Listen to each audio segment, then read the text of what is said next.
Great. So it's Hutch here for UK Thrashers tonight. I'm with Hellripper's James McBrain. How are you doing, mate? I'm doing very well, thank you. Thank you for your time. No, thank you for yours. It's much appreciated. So you're on the kind of promotion roundabout at the moment, coming close to the launch of album number three on Friday. Yeah. So Yeah, Friday. Yeah. obviously getting ready for the launch of the third album, as I said. Big congratulations on it. I've had a promo copy and I've been listening to it for a few weeks now, and Oh, thanks. it's a great listen. I think everyone's going to be really impressed. How happy are you with it? Oh, thanks so much, man. Yeah, really appreciate that, and thank you for listening, most of all. Yeah, I'm very happy with it. For me, it's my favorite one that I've done, my favorite Yeah, thing that I've done. Yeah, it's probably the happiest I've been with an album, and it's probably the most fun I've had during a recording process and things like that. Yeah, it was just it was just really fun, really good to do. I'm really happy with the results.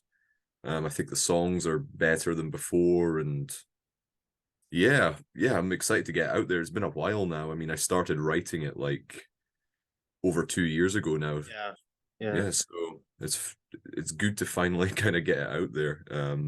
Yeah.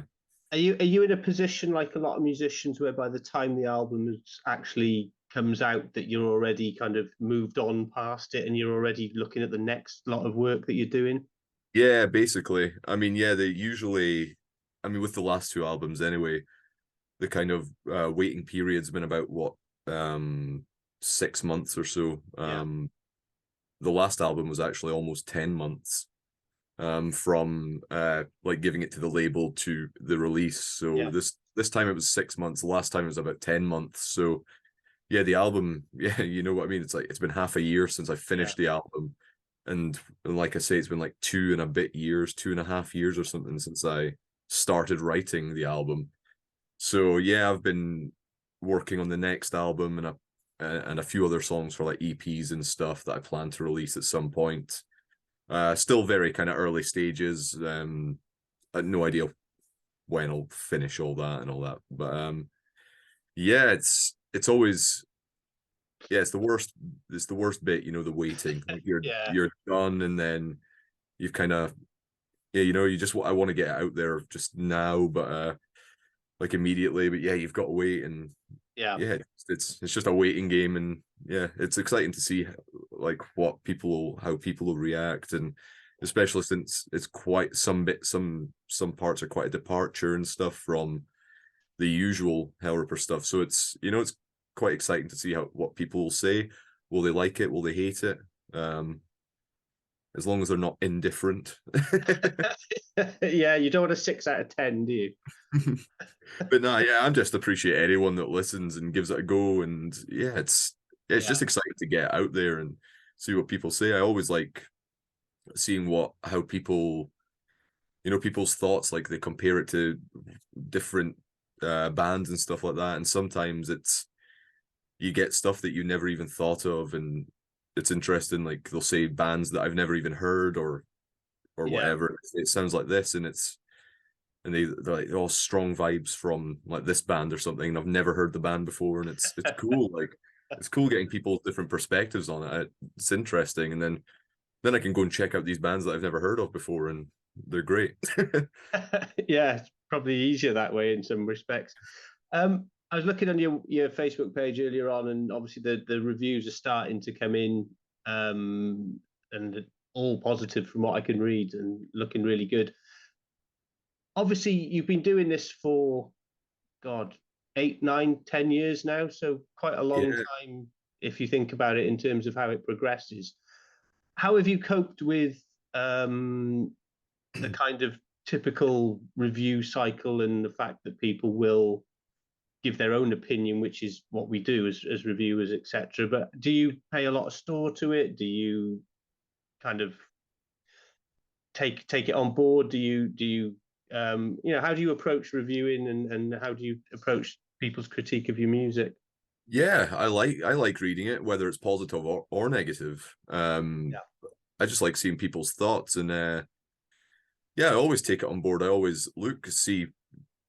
I mean, like I just like if people don't like the album, it doesn't bother me, you know, like I don't like things. Everyone doesn't like no one likes everything. So Yeah.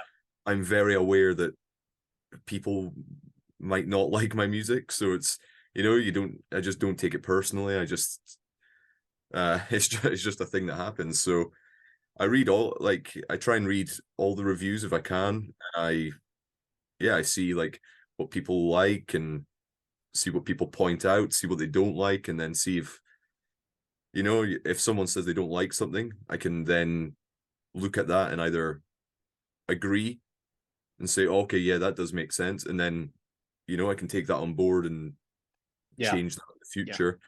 And if they say something you know that I don't agree with, then it's just like okay, maybe they just don't like that I like this, but they don't like it, you know.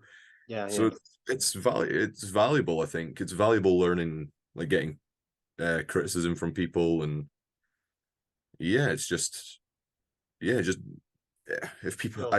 I mean, you want people to like it, but I mean, yeah, I'm just aware that some people won't, and it's Yeah. yeah, Sure. Sure. And I mean, I suppose in some respects, the name of the band and some of the song titles are going to either draw some people in or put maybe your your lighter listening fans or lighter yeah, listening punters off it anyway. So you're going to get that kind of attraction of people that are looking for that kind of music to a certain extent, I suppose. yeah, and even within, sorry, even within like metal itself, I mean, if someone you know primarily like listens to say, you know, power metal or something, Yeah.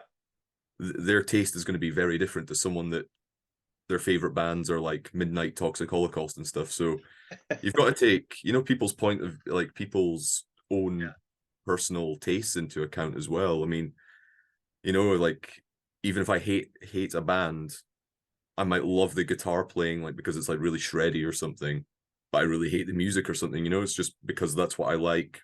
Yeah. But it's yeah, I mean, but yeah, it's yeah, I just love that people listen to the music and Yeah. Yeah. yeah, I'm just glad that people listen to the music really, and it's I mean I'm very grateful that people want to listen to the music and people do Yeah. give the music a go. Like I'm very like grateful for that, like most of all. Sure. That's Yeah, good to hear. I mean, the album itself, um, you mentioned there's a bit more variation, which I think I'm really enjoying on it. The fact that you've actually thrown in some different vocal techniques, like the last track, there's quite a bit of a yeah, kind of death growl, which verges towards like early Opeth kind of stuff when I was listening to it. But also the fact you've got two songs which are like the title track, which is 7 minutes, and then the final track, which is 8 minutes, which is quite a departure from the kind of Hellripper of early days, which was 3 minutes if you were lucky, isn't it? So yeah, I know. I Yeah, mean, it's is that come about as like a natural evolution for you in your songwriting? yeah, it was just like at the start of the process, like the start of the writing process, I wrote a couple of songs and they were, you know, 2 3 minutes long, and I listened back to them and it they sounded like old Hellripper style, but just not as good. They Yeah, sounded like forced, uninspired or something. And I don't know if maybe I subconsciously kind of got it into my mind that I kind of had to do something a certain way, like a certain style, like yeah, not intentionally, but maybe it got into the back of my mind. And I listened back to them and I thought, no, this is awful. So I just deleted them and I started again. hmm, And then I kind of went, okay, let's just give myself less limitations, you know. The only kind of limitation I give myself is that I want Hellripper to still be a black speed band, like, you know, somewhere in the realm of black speed, black thrash, metal punk. I still want to be in that realm, but I thought I'll bring in other influences and do other things that kind yeah, of just just embellish that, you know. So even so yeah, in that respect it was really fun. It was a challenge doing some stuff, and it was yeah, really natural and kind of more personal as well, because it kind of I brought it like influences from my whole spectrum of yeah. You music. could certainly hear a bit more. There's some traditional metal in there as well, which Yeah, works really well because it kind of spreads it out a little bit. You can't go 100 mile an hour for 8 minutes, can you? You need Yeah, breaking. yeah, and stuff like that, and even stuff like non-metal that I would listen to. Like, I mean, so like there's stuff like, of course, I was still listening to all my usual favorites. You know, your Venom, Motorhead, Metallica, Annihilator, like all that kind of stuff. But even stuff like you say Opeth, I was listening to Opeth and Edge of Sanity, Typo Negative, Agalock. You know, a lot of these things I never really considered like trying to put into the Hellripper Yeah. sound. And even non-metal like the Beatles, the Doors, Stray Cats, Billy Strings, Joe Bonamassa, Alice in Chains, Oasis, Manic Street Preachers. It just, you might not hear some of the influences, you know, but it's like in terms of maybe a production technique or a song structure, Yeah. or like a harmony idea or something, you know, just it's just like, yeah, I was pulling stuff from a wider pool of influences Yeah. and trying to incorporate that into the Hellripper sound, which, like I say, it gave me something a bit different, and it was a challenge, you know. Like I mentioned, it was a fun challenge, you know. I'm like, oh, how I've heard this thing I really liked the Beatles doing. How does that work in a speed metal context? You know, like how can I Yeah. do that? And it became like a fun, yeah, just a fun challenge, fun little like problem solving thing. And yeah, it was just, yeah, it's a bit more diverse, a bit Yeah. more, yeah, yeah. Grand, great. And you've drawn obviously on your Scottish history and folklore and Robert Burns and stuff for the lyrical content on that. And I've read that you kind of got inspired when you moved a few years ago. So was it? I mean, you've talked a lot in some of your other interviews about the inspiration behind it, but is that something that was kind of, as a Celt, is that always something that's kind of deep within you? Because I'm Welsh and there's always this heritage behind you that you're always conscious of your heritage and your history. And was that something that was always there for you? Yeah, it's always kind of been there, but I've never really, you know, explored it in Yeah. detail. It's something that I've always, you know, like kind of known about, or, you know, just this time I thought I'll look more into it. Just, yeah, it inspired me to look further into things and like see what there was, like, you know. Especially I wanted to look into the kind of darker side of, you know, like, yeah, the folklore and stuff, and to see if I could write anything about, like, for Hellripper, like with these things. Like I didn't want to do the stuff, you know, like William Wallace and all that kind of stuff, like your usual kind of Scottish history type stuff. I wanted to look at like folklore and Yeah. uh I mean, even stuff, you know, like Macbeth and stuff. I mean, stuff that would fit Hellripper aesthetically, like with demons and Yeah. evil and stuff like that. So yeah, looking into that. I mean, and yeah, I was, most of the stuff on the album I had heard of in some respect, like you know, I was aware of things like the Nuckelavee and stuff like that, Yeah. but I didn't know about it in great detail, and I didn't, Sure. and a lot of the like the topics I knew about, and the further I researched, I was like, wow, this could work as a song title. Like this is quite, actually, this is quite brutal or quite evil or whatever. And yeah, my original plan was, yeah, I'll get a couple of songs on these themes, but just looking further and further into it, I had so much ideas, and I've still got a lot more that I never used on this album, that I thought, yeah, let's just kind of, for the first time, make it a sort of, give the album a central theme. So it's not a concept album, but it's like Yeah. it's the central theme is Mm-hmm. Scotland, and Yeah. each song is inspired by Scotland in a different way. So yeah, again, it was something different. Again, I've never really done something like that, and again, Yeah. it was a bit different for like black speed metal punk. Like there's not very much bands that kind of touch on like Scottish folklore or history or whatever. So it's a bit different in that respect as Yeah. well, within my little subgenre. Yeah. It's not the kind of stuff that would sit nicely on a shortbread tin, but Yeah, it's certainly that's the next merch. That's the next merch drop sorted. So the DIY ethic is always something that you're proud of, rightly, I think, because of the way you do things and you take your influences from people like Darkthrone and things like that. Is that how you see Hellripper's journey in the future as much as possible, as far as you can see? Yeah, Stick with it. yeah, definitely. It's what I enjoy doing. It's the way I like to do things. I like to be as involved as possible. Um, so yeah, I'm still almost nothing has changed since the start. There's just more there's slightly more people involved, you know, like bigger labels and booking agents and things like that. But these are like necessary things that you need, and as much stuff as I can do myself, I will be doing.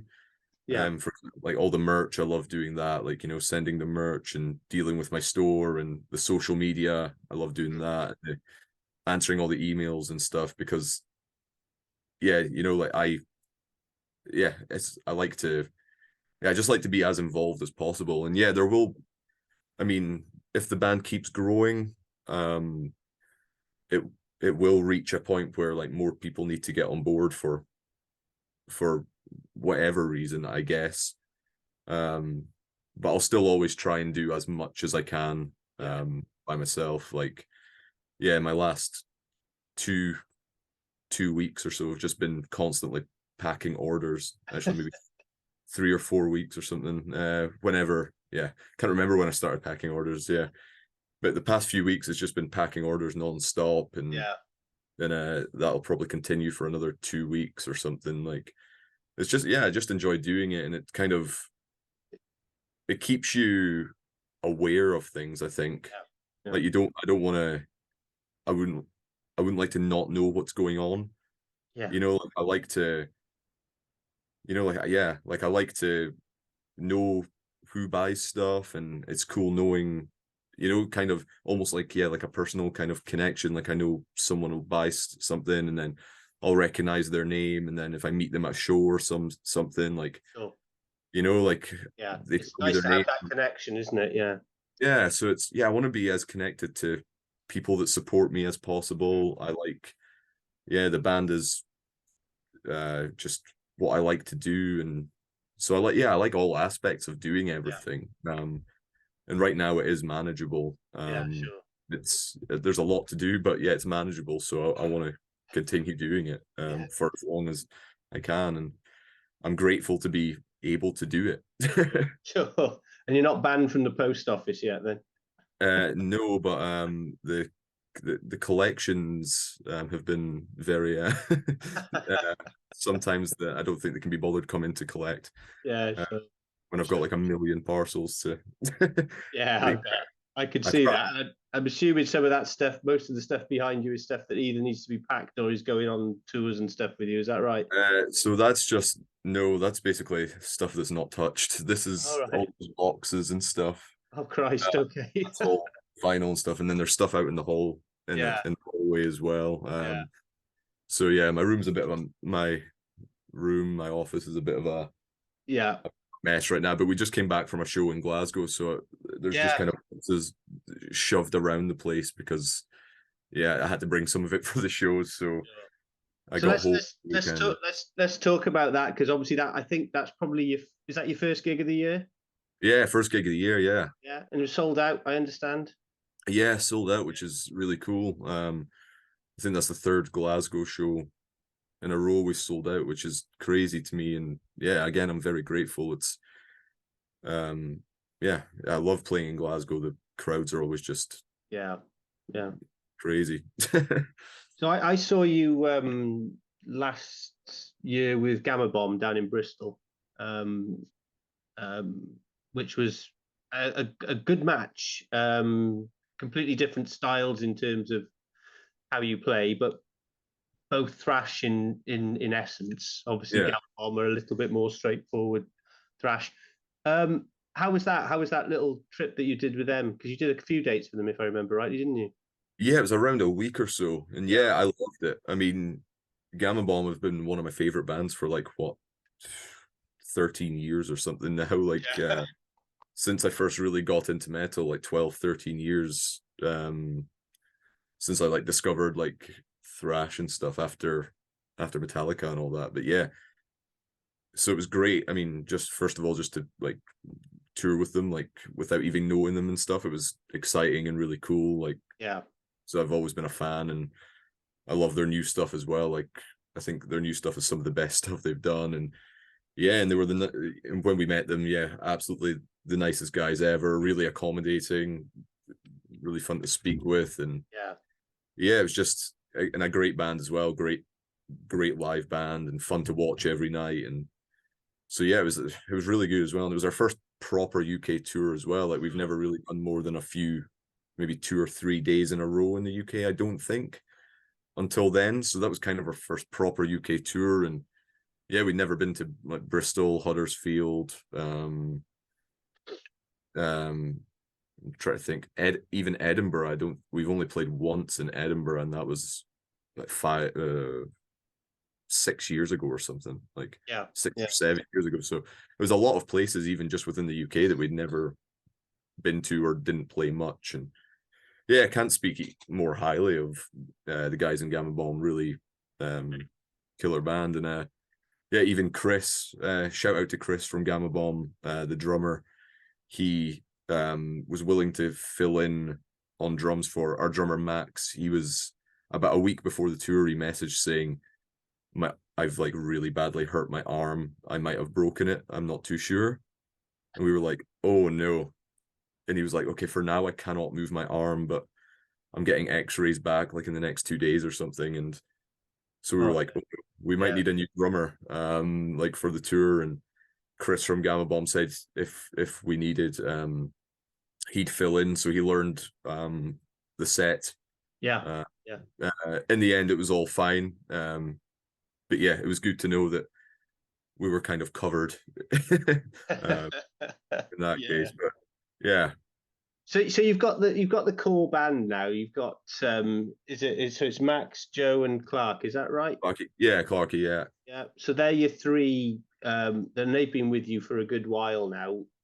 Yeah. Are there still challenges in terms of when you play live, getting everyone available? Because obviously you're still, I assume they still work and everything else. Yeah. Yeah. Yeah, of course. Yeah. Yeah, that's the kind of thing. I mean, luckily it hasn't actually been too much of an issue. We don't really play live, like, non-stop. I don't want to be a band that tours like 6 months a year or something. I kind of want to keep it semi-rare, if you know what I mean. Like, I don't want to go out all the time. So for the most part, it's okay. I mean, there are sometimes people aren't available or whatever, but I don't think it's really been an issue so far, which is good. I'm just trying to think if there's been a couple. Yeah, I mean, there's been a couple where they're not available, but yeah, it's usually one-offs and stuff. If we're going on tour, usually we've got enough of a lead in, enough lead in to kind of sort ourselves out and all that. But there's been just a few times, but yeah.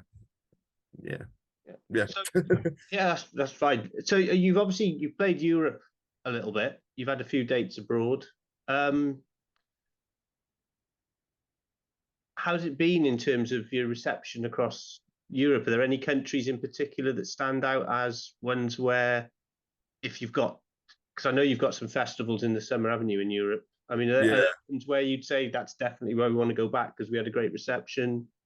Yeah. To be fair, most of the places we played in Europe have been excellent. Just in different ways as well. I mean, sometimes the audiences are, a bit more reserved. But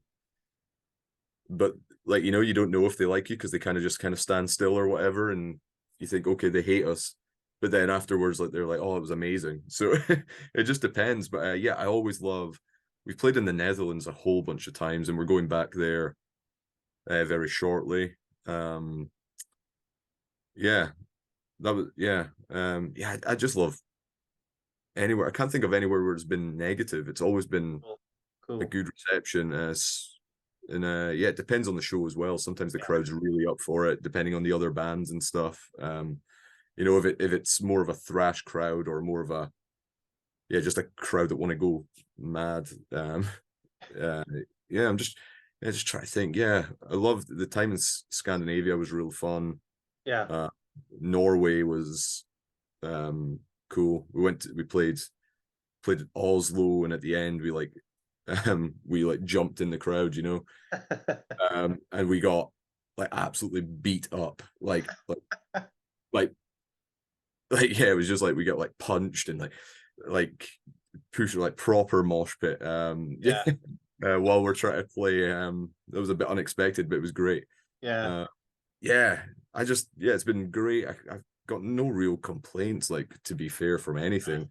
Great. And you got a couple of dates with Warbringer in April, haven't you? Who are Yeah, I think it's three or four dates, something like that. yeah, 3 dates. Yeah. And they're playing in Glasgow while we go somewhere else, just because we've played Glasgow 2 nights ago. So yeah.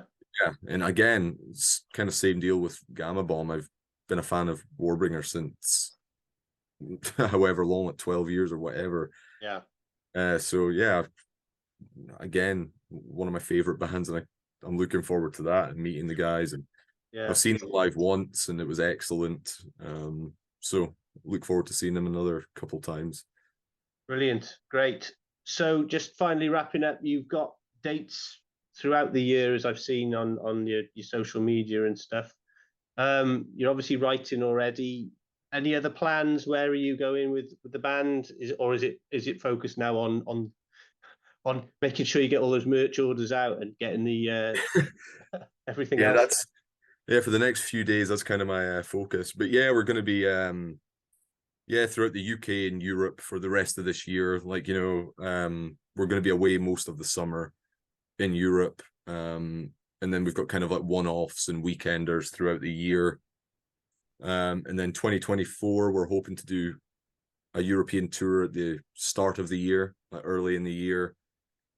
And yeah, in between that, I'm just working on new songs, I hope to have an EP or 2 released next year in some form. And yeah, I'm working on a few different things at like the same time. You know, I've got the album, and then I've got ideas for EPs like that don't fit my idea for what I want on the album. So yeah, it's just kind of business as usual, just doing shows and working on new music. And then yes, yeah. And people can still obviously pick up the album. I know that the Bandcamp sites has most of the stuff on it. So yeah, Bandcamp the best place to pick it up? Yeah, Bandcamp if you're in the UK. And yeah, if elsewhere, I've got an EU store, a US store, and Peaceville's got their stores, like US store. And then there's Amazon, like loads of different places have got it. But yeah, Bandcamp is the one that I deal with directly, where I ship out all the orders. And yeah, you can still pick up the album. Some of the variants of the album are almost sold out, which is cool. Yeah. Yeah, still some available, as well as all the t-shirts and new designs and stuff like that. And of course, you can hear all the music on the Bandcamp. And yeah. Great. James, I'm sure you don't need any good luck and success, but it's looking really good. The album is brilliant, and I think it's a real step forward. I don't mean that in a derogatory sense, but I think it has moved forward, your writing and stuff. There is, you've kept the rawness, but there is a bit of polish there as well, which I think is great. So just remains for me to wish you all the best for Friday for the launch. Tell everyone out there to get on Spotify if they haven't ordered it, or get on Bandcamp and have a listen on Friday morning and make sure that they are familiar with it, I think.